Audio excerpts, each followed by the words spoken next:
Hi, magandang araw po ulit sa inyong lahat, and for our third reading of the day, tingnan naman po natin kung ano makikita natin for our third reading of the day today, Monday.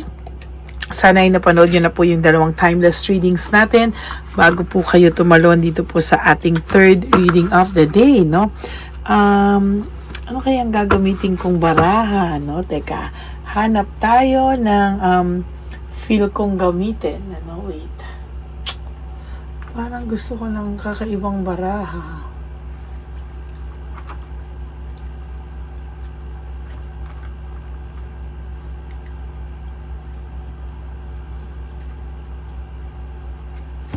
Teka po ha, ako ay naghahanap ng baraha na magugustuhan ko. O ito na lang muna po. Kasi sa dami ng baraha ko talaga. Okay, tingnan natin kung ano po ang magagawa natin o magagamit natin dito. Tingnan po natin kung ano ang makikita natin ngayon. I'll just do a random, no? Para naman po makita natin kung ano po ang ating makikita ngayong araw na ito. So, tingnan natin mabuti, no?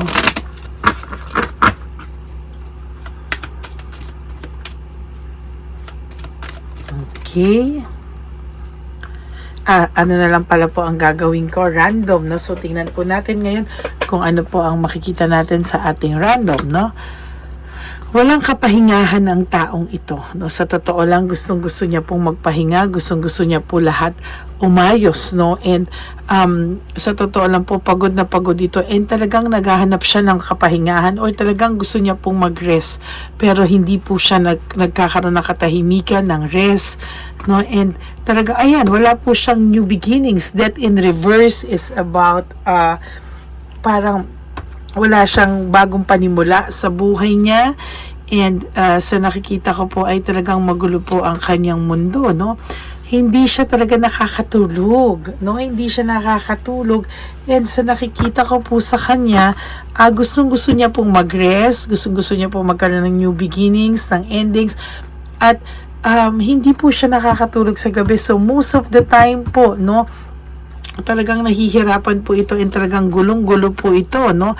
And sa nakikita ko din po dito, gusto niya pong mag-journey, lumayo, mag-isip, and talagang hinaharang, pero hinaharang pakiramdam niya, hinaharang siya, no? Kung sino man or anumang energy nito, no? And sa nakikita ko, nilalakasan niya lang po yung loob niya, or pinapakita niya lang po sa iyo na matatag siya, na lahat, no? Pero sa totoo lang po, talagang inis na ito sa sarili niya, and pakiramdam niya, pinapakita niya sa yung matatag siya, malakas siya, pero sa totoo lang, ikaw po ang malakas, ikaw po yung may strength, no? At talagang ikaw yung masaya, no? Ikaw yung full of life, celebration, happiness, kahit pa sabihin mo na hindi siya ayan, no? Parang nahihirapan po talaga siya, and nakalagay dito, there is this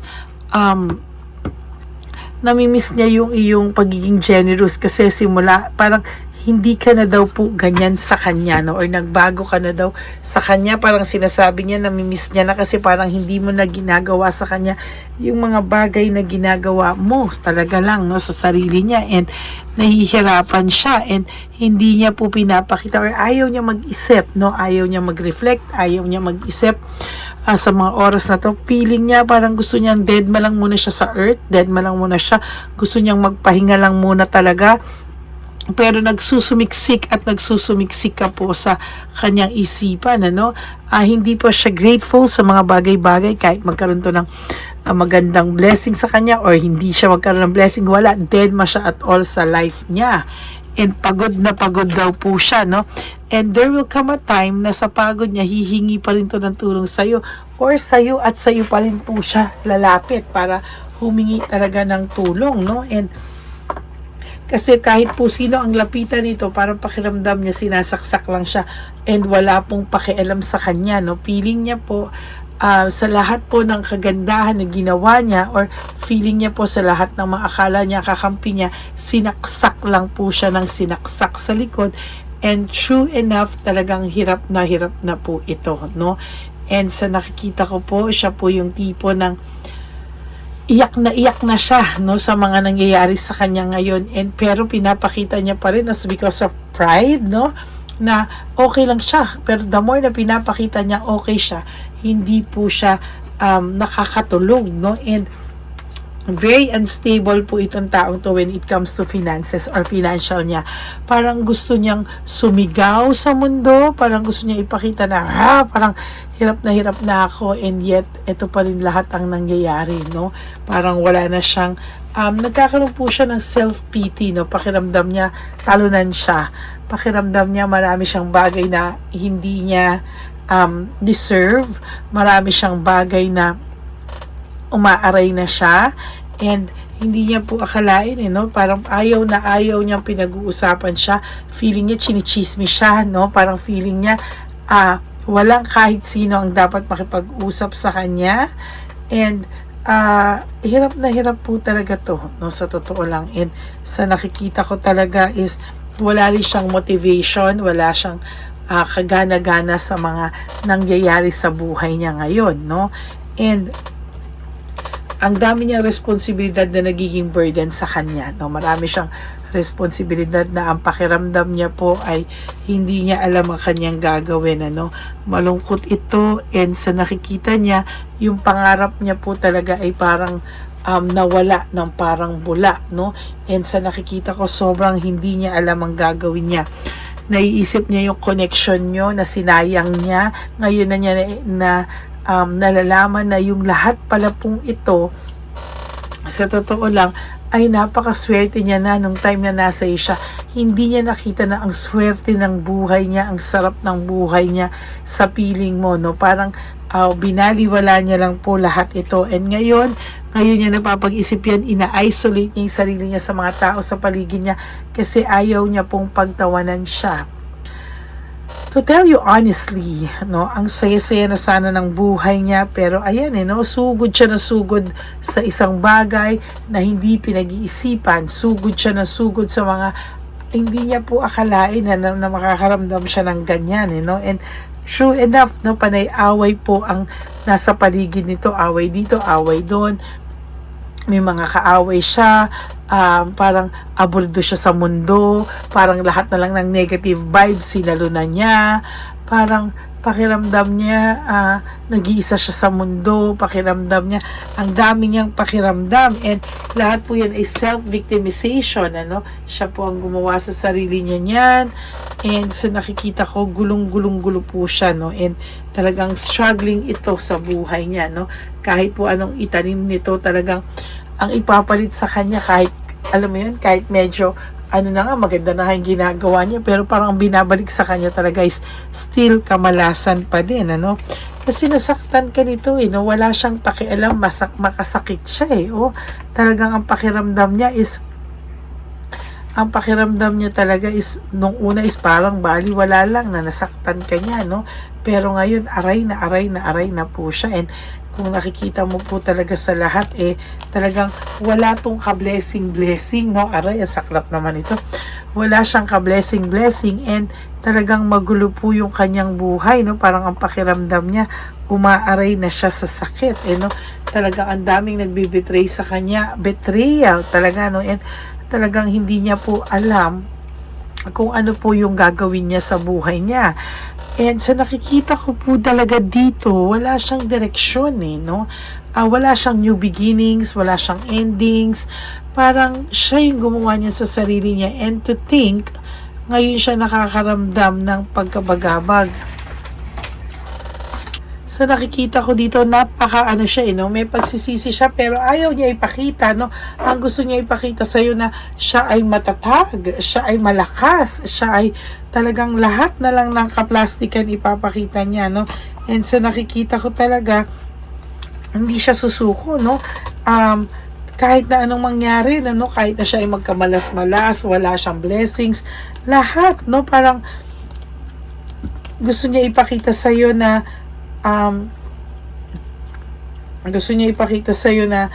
okay lang siya, no? Na ayan, no? Nandiyan na yung hustisya sa'yo, nakikita na lahat ng karma niya, pero mayabang pa rin siya, no? At times may pagka-narcissist talaga tong person mo, no? And talagang sabi ko sa iyo, hindi siya makapag-desisyon kung ano yung gagawin niya, no?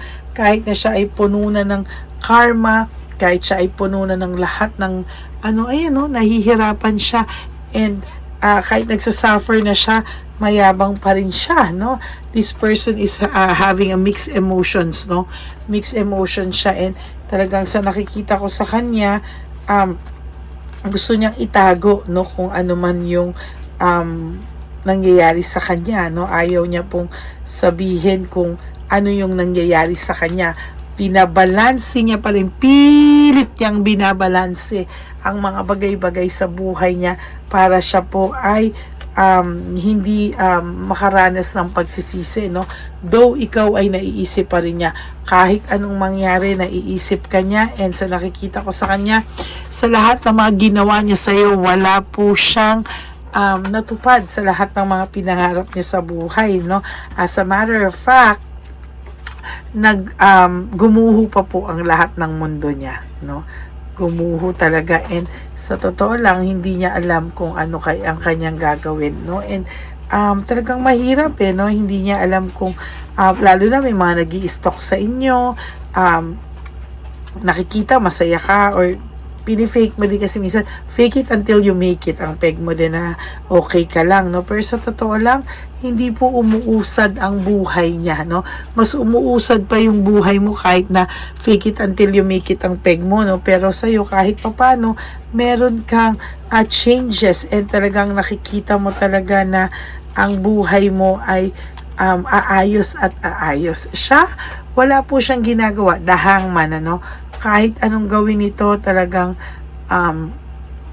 hirap po siyang sa ngayon, dahil alam niya po, siya po ay nagdadala na siya po, kayo pong dalawa ay nagkahiwalay dahil din po sa kanya. Broken family, broken communication, broken relationship, siya po ang lahat yan. And namimiss niya po yung saya nung magkasama kayo, yung home celebration, namimiss niya po yan lahat, no.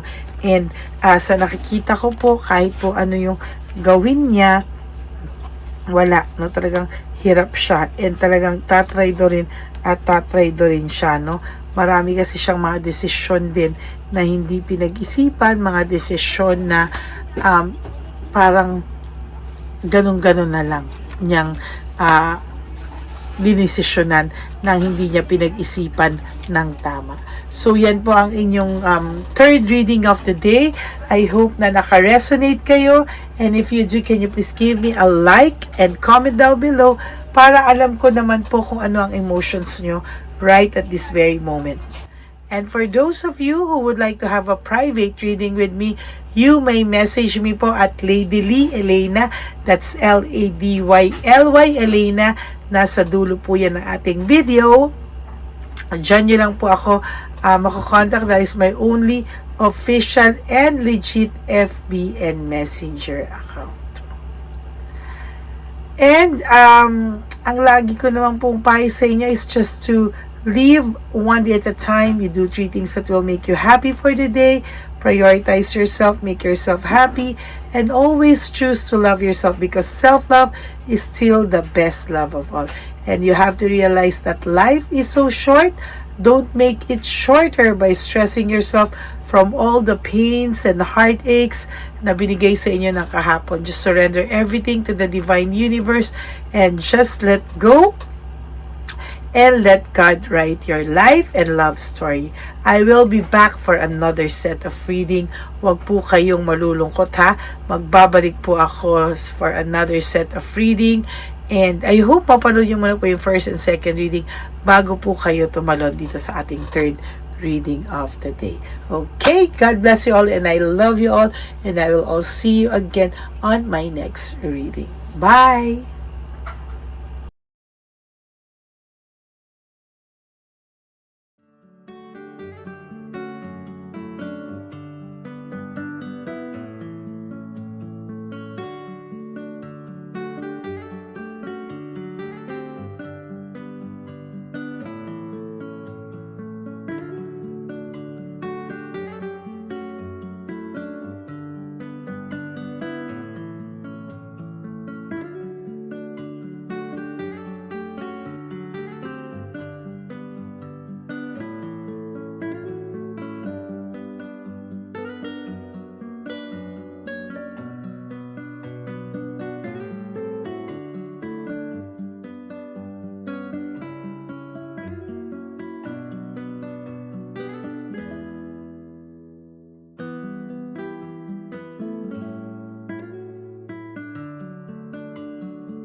Lagay yan ni Papa Jesus. Para sa'yo.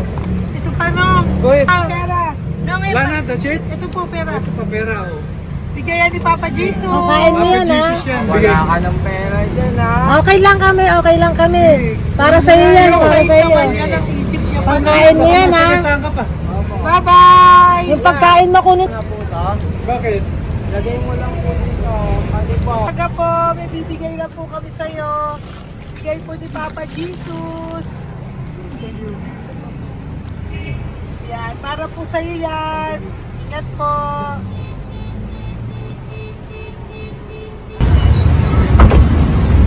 Magandang tanghali po. May bigay po si Papa Jesus sa inyo. Salamat po. Ito po.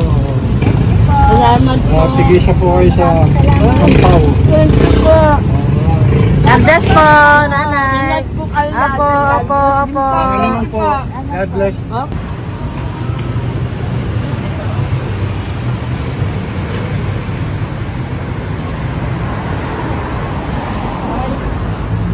Bigay po ni Papa Jesus sa inyo.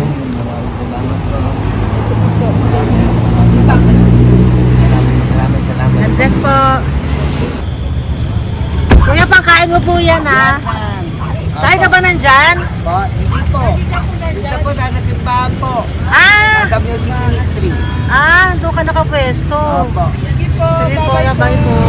Dapat po, ingat.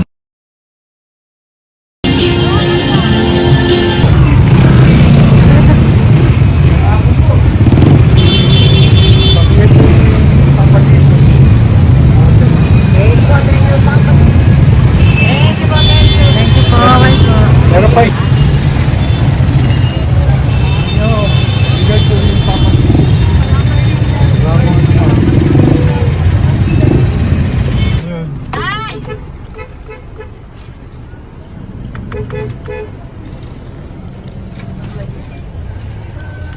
Good. Tay, para sa iyo po, bigay po ni Papa Jesus. Papa Jesus, eh. Tay, bye-bye. God bless po, God bless. Para sa iyo po, bigay po ni Papa Jesus. Ayan po, bigay po yan sa iyo ni Papa Jesus. Thank you po. Amen.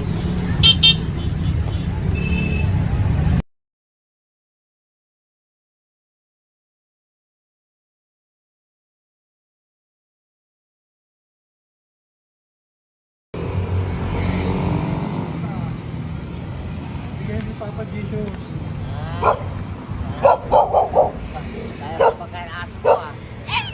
Madami mong aso, kuya. Alaga mo lahat yan. Oras na eh. Kuya, sa isya na sa iba. Kalagala. Ay talaga? Salamat po. Kalagala ko. E paano pagkain yan, kuya? Saan mo kinukuha? Sa tambay ko. Lahat. Ang dami. Ang dami niya pong aso.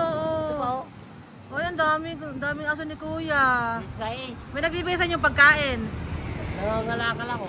Okay po. Tapos, Kaya mo kuya, pag nadaan ako, bibigyan kita ng dog food dito, ha? oo. Dito ka lang ba lagi? Dito ako nagtutulog. Okay po, sige. Okay po. Marami din akong aso sa bahay, eh. Salamat po. Okay po. Isa. Kuya, pangkain mo yan, kuya.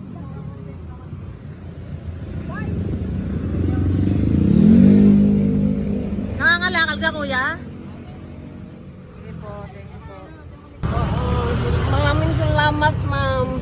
May pagkain ka, nanay. Sa hirap ng buhay ngayon. Ba't nandito ka, nay? Tagasan ka ba? Yung arthritis ang sakit ko eh. Tagasan ka ba, nay?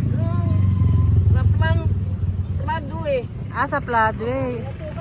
Oo. Okay po.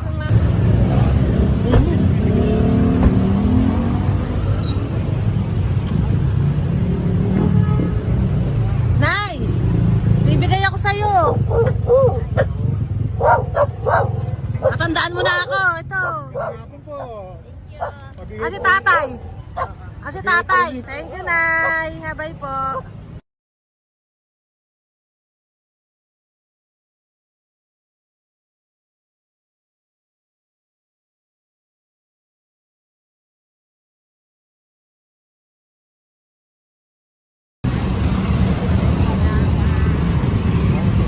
God bless, Tay. Thank you po. Pabigay po. Bigay po ni Papa Jesus. Salamat po. Bigay po ni Papa Salamat po, Jesus. ate. Ito po po. Salamat po. Bigay po ni Papa Jesus. Ito pa po. Salamat po, tay. Salamat po, tita. Bye-bye po. Maraming po salamat. Kayo, ate. Opo, ingat po kayo. Taga saan po Ingat kayo? po. Taga Tayabas, Quezon po kami. Mga aita po kami sa Quezon, mga katutubo. Sige. Ingat po. Salamat God bless.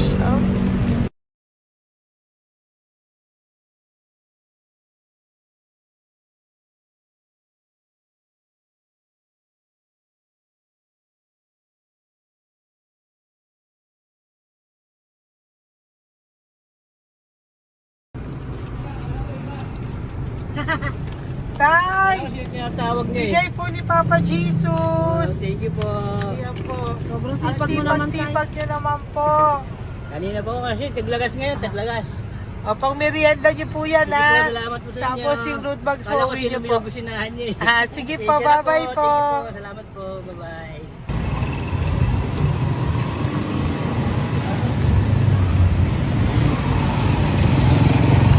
Brother! Basta, mabigay ni Papa Jesus ang sa'yo. Ang kaya mo yan, ba't hindi ka makatayo? Na ano ka? Okay. Sige, bye-bye. Hello po. Tama. Para sa inyo po, bigay ni Papa Jesus. Thank you very much. Sige po, bye-bye po. God bless you. Tay, magandang hapon po. Bigay po ni Papa Jesus. Ito pa po, Tay. Para sa inyo po. Bye-bye po.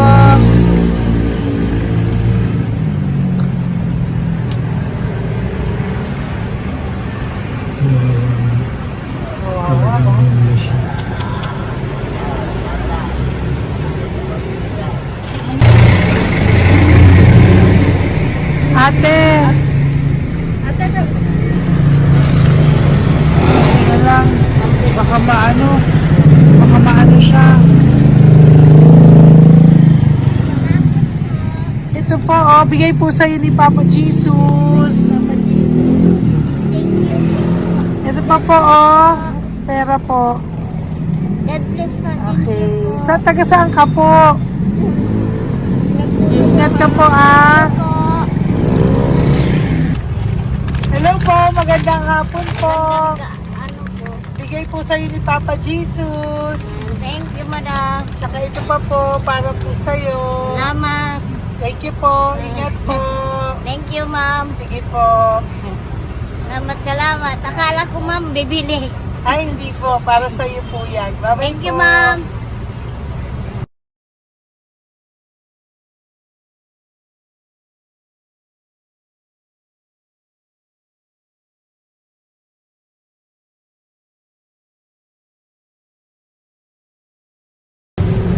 Hi. Hirap na hirap. Bibigay po ako ng goso. Hirap na hirap Dito siya. po tayo, dito pa kabila. Hindi mo siya lies pa yan. Kawawa naman. Tay, magandang araw po. Oh Lord. Bigay po ni Papa Jesus.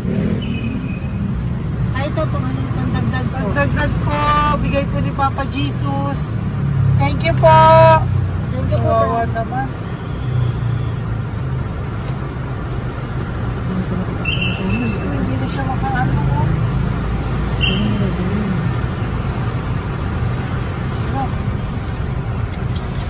Pagkabang, may tataligin na.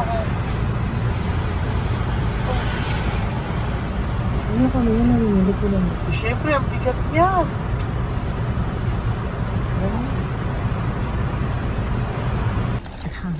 Kaya, bigay sa'yo ni Papa Jesus. Sige po, ma'am. Ayun yung palinis po, ma'am. Hindi na po, okay na Sige po. po. Ito po. Thank you ma'am. po. Thank you, sir.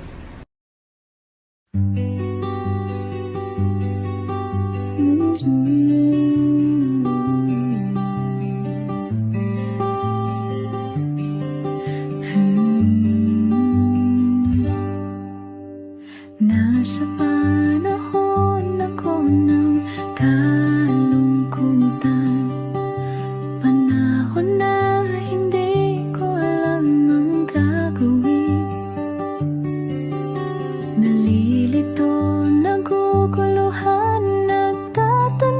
sa sarili, ano nga ba ang gagawin ko? Nang biglang nag-browse ako sa YouTube at biglang lumabas ang channel mo, ang mensahe na noon ay nilabas mo. Angkop sa nadarama ko. Unang beses lang dumaan ang channel mo sa browser ko. Hindi ako nagdalawang isip na hanapin ang Facebook account mo at mag-message sa'yo. Agad ka naman sumagot sa mensahe ko. Hindi ko alam ang damdamin noon, dahil parang may sumungaw sa aking pag-asa. Nang kaliwanagan sa dilim ng gabi, dumating ka, ikaw ang sagot sa panalangin. Salamat dumating ka at nakilala kita, Madam Elena. Nabago mo ang pananaw ko. Noon ay malabo, ngunit ngayon ay may linaw na tinatahak. Salamat sa Diyos, ikaw isang anghel